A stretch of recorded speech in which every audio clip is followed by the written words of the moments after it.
Forbes Books presents Leading What Matters Most, the podcast that helps you change behaviors, improve performance, and unlock the potential of your people. Here's Phil Geldart. My guest this week is Efry Ayala-Johnson.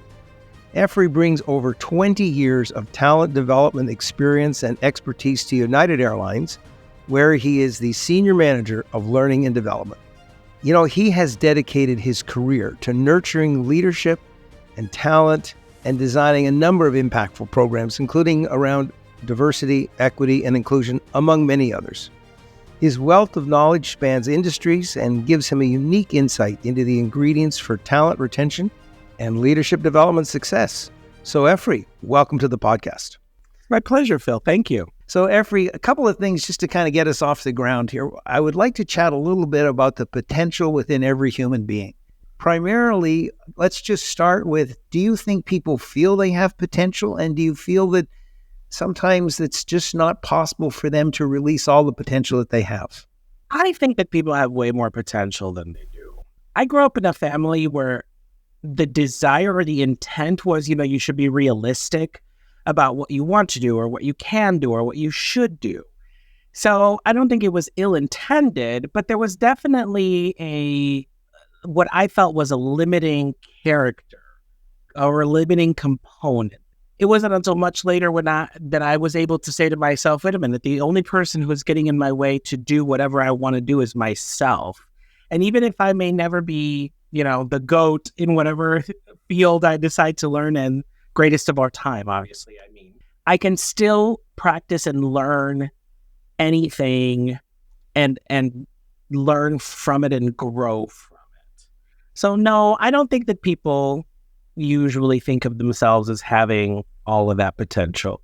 A long time ago, one of my mentors gave me this quote that said, if anybody can do it, anybody can do it. Well, it's interesting because I have always thought that there's tremendous potential in people, but they perhaps don't realize that it's there. And very often in the work context, they need their leader to help them see that and bring it out. So talk to me a little bit about your experience with the various types of leaders and their ability to either really get that potential to come to the fore or perhaps even squelch it. That's a fascinating concept. And yes, it does sometimes take leaders. And the interesting part is I think we've all had it. Even if you grew up in the most limiting of environments, chances are is that somebody somewhere at least once said to you, hey, have you thought about? When I was in high school, I had a lot of counselors and teachers and whatnot tell me, you should be a teacher. You're really good at making complicated things easy for other people to understand. And I kept saying, I don't want to be a teacher. Well, here's the punchline. I work in global learning, so I'm a teacher of adults. At a global level, yep. And there you go. But it takes other people to see it because sometimes we get so bogged down by fear, our own fear about what we could do or what we should do, and then we limit ourselves. We talk a lot about, in my industry, obviously we talk a lot about safety. But when we talk about safety, we're talking about environmental safety. We're talking about, physical safety. We don't necessarily talk about the impact of psychological safety. And when it comes to people's potential, it's not just their emotional safety, it's their intellectual safety. Do I feel intellectually safe enough to not feel like a fool, to not be made fun of when I try something new, to stretch for my potential? Because even if it's something that I might be really good at, chances are is that I'm not going to be good at immediately. So I need leaders that give me the space not just to be emotionally safe, but also intellectually safe for me to be able to demonstrate the opportunity for potential. That's neat. I want to come back to the leader in a minute, but just as you know, we're an experiential learning company. And one of the things that we try to do in the experiences is to create that safety so people can learn in an environment that is not personally threatening. So from your own experience, talk a little bit about that. What some of the things you've seen on the experiential learning side as it relates to creating a safe environment for the learning to occur where people are not feeling threatened or fearful. So, Phil, as you know, I've worked with you in your organization and some of the experiential learning activities that you have. And one of the things that I love about experiential learning is that it puts people in a situation that is realistic enough for them to behave as they naturally would, but it's very organic in the sense that, oh, this is what I have to do. I get it. But it's also very synthetic in the fact that it's like a game. It's not real, right? So it lowers my fear because it's fake. It's a fake scenario, right? We're trying to save people, or we're trying to ride a camel through the desert, or do some kind of goofy metaphor that lowers that fear and then allows me to behave however I would naturally behave. What's fascinating then is that in the experiential learning, you end up bringing to the surface parts of your own background, your own behaviors. So you're like, I didn't realize that is how I act under pressure. And one of the things that I remember when we were doing experiential learning, people like to fight. Like, well, I wouldn't do that in the real world. I wouldn't be that antagonistic, or I wouldn't be that competitive. That's mine. I hate to admit that I'm competitive, so I usually deny it. But you know what? The way you do anything is the way you do everything. So you may lie to yourself if you want to, but if you're really competitive when you are in some kind of learning scenario, then chances are you're probably pretty competitive in the real world too, even if you may have gotten adept at hiding it. Yeah, I agree. And, it's fascinating as we've watched people go through experiences, they sort of initially think, okay, I don't really have to be myself. And within just a few minutes, they are themselves, Exactly. which is the beauty of that kind of learning. Now, I do think, though, you need after the experience for the debrief to actually bring to life what you learned. So absolutely. It's not just in a game. You see the value. It's a mirror that reflects how you behaved. And I think that in many ways, that mirror, that reflection is what I would expect from my leader on the job as well, to help me see myself perhaps differently than I see myself. Well, Phil, we've all heard the saying, if a tree falls in the forest and there's no one there to hear it, did it make a noise, right? Well, guess what? If you go through a training or a learning experience and you don't debrief it to understand its importance, did you actually learn anything? It is in the debrief that the learning, I feel, gets cemented. Because you can go through the experience and you can have an aha moment, right? Like, oh, wow, look at that. I didn't think about that. But when you spend the time thinking, okay, but what does that mean? As you like to say, when you debrief, you go with the what did we do? Then the so what does it matter? And then now what are you going to do with it? And it stays with you. Oof, I have people that have come through trainings that I've done and they don't remember the topic or where we were necessarily, but they're like, I remember we played this one game with the things and it taught me that I really need to help other people when I can. Those feelings stick with you. And leaders really play a pivotal role that trainers can't because we send them home. That is unfortunately a very underutilized resource. And it's that leader of the learner to help them follow up, debrief. What did you learn? How are you going to use it? Yeah, I agree. And I think that's a great leader. Let me come to the earlier comment about fear. How does a great leader overcome the fear that I may have to actually try something? I can see that if the leader generates the fear, obviously, like, okay, I really don't want to talk to that person because they make me afraid. But if you have a good leader, but you're still hesitant, what can that leader do to pull out a greater willingness for me to participate and perhaps overcome some of that hesitation? Well, I think the first step really is that you have to admit whether or not you're operating out of fear. Adults don't feel comfortable admitting that. None of us like to say, oh, I'm afraid of this situation. And that looks very differently for different people, right? Like sometimes I choose to say something in a meeting because I don't feel fear of someone making fun of me or thinking my idea is stupid. Sometimes I don't say something because I'm afraid of, changing the topic, right? Like The fear of sharks does not equate the fear of saying something stupid, but we still operate out of fear. So the first thing a leader has to do is to recognize whether or not they are operating out of fear. And then the second thing would be like, what am I afraid of, really? Am I afraid of not knowing the answer? Am I afraid of ridicule? What does it matter? For example, I had a leader once, I was talking to, this was a couple of weeks ago, actually. And I said, did you follow up with this learner? They're going through a program. There's a lot of learning components. Did you follow up with them? And they said, well, I don't even understand the program. I don't have like a roadmap for what the program is. I looked at them metaphorically because we were online. And I said, okay, I don't understand what the issue is. He said, well, I don't understand what they learned. How can I follow up with them? I said, did you think about asking them? I don't want them to think that I don't know about their program. And I was like, but why not? Because I sent them to this program and I don't know that I know much about it. And I ended up kind of coaching this leader and saying, why did you send them to the program? Oh, because I wanted them to learn. And why is that a bad thing? So in that case, he had a fear, my words, not his. He didn't want to come off as a person who didn't know. I think that's often the case. So Efry, let's say I'm working for an individual. They believe that I can do great things. They try to encourage me to do great things.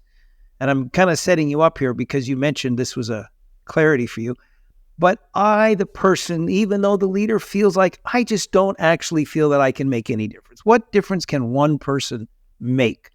And how would you respond to that? Because I think you have a bit of a passion around that topic. Oh, I completely do.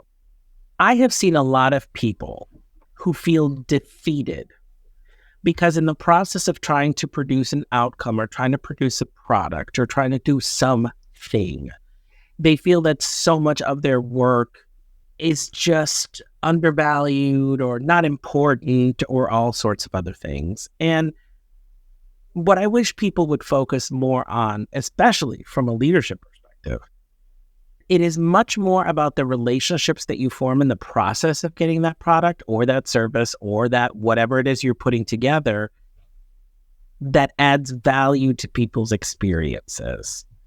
Leaders don't often think about the impact that we have on other people, the impact of a kind word or a handwritten note. I am super old school. I love writing handwritten notes. So the importance of those little things that make people feel seen. I hate to be trite about it, but when little kids are like in a pool or they're in the park and they're like, hey, look at me, look at me, look at me. And you're trying to read your book. And all of a sudden they're like, look at me. And they do the world's worst cartwheel and they just want to know that you saw them. Adults are just, children with bills. That's who we are. And we all want to be seen. And I think that is something that leaders can do that could make a huge difference and a huge impact because it is those little things that actually really matter. I very often feel that people do not spring into action and they are brilliant overnight. They take a few steps. And if you encourage them in those steps, they're willing to give you more. And then you encourage them and they're willing to give you more. It's if you're truly, as a leader, are committed to releasing the potential within a human being, that potential, it doesn't blossom full born. It grows like a tree. I have the ability, I try something and you encourage me and you tell me that was good. And even though it maybe didn't work the way I intended, you're there to coach me and help me guide. And I move forward and move forward. And I think more and more leaders need to be mindful of not just the mechanics of leadership, but the emotions of leadership, how people feel. Guess what? I have never read a biography of a famous man, woman, or human who was just born and then they were fantastic. Like that is, I have not read a single biography. Maybe you have. If you have, please let me know. Every single person who we know of, whether in the field of science or math or music or art or painting or whatever, nobody was born fully formed. Now, you can take some people who are geniuses, perhaps, or have a penchant for a particular area, sure, but they still hone their craft. They still improve over time. And I find one of the difficult things of leadership, and maybe this is me being naive, I don't know. I try to coach people to potential. And a lot of times I go up to them and I'm like, I think you can do this. And they say they can't. And I'm like, okay, well, if you think you can't, then you can't. I don't know what to tell you. But when they say, okay, fine, I'll give it a try, and then they fail or they don't quite hit the mark, and then you as a leader have to have the patience to say, hey, hold on. You didn't get to 100. I still think you can do 100. You only did 70. Can we agree that 70 is better than 0? Nothing happens just overnight. But then you have to have the patience to continue to coaching, even if it's not potential fulfilled yet. Right. It's the yet. That's the magic. It's the yet. Oh, those 3 letters are magical. Yeah. So, Efry, let's chat a little bit more and more today. We're chatting with folks about diversity, about inclusion, about equity, about belonging. So how does a leader who obviously have their own background, beliefs, convictions, experience, education, so on, how do they manage a diverse workforce with whom they're perhaps not as familiar and still release the potential of that very diverse workforce?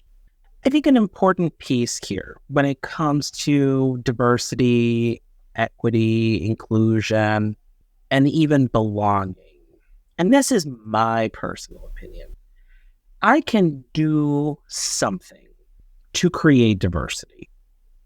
I can do diverse panels. I can do diverse candidates. I'm not trying to be controversial here, but diversity is, do we have a diverse set of units, people, whatever? Diversity isn't the hard part.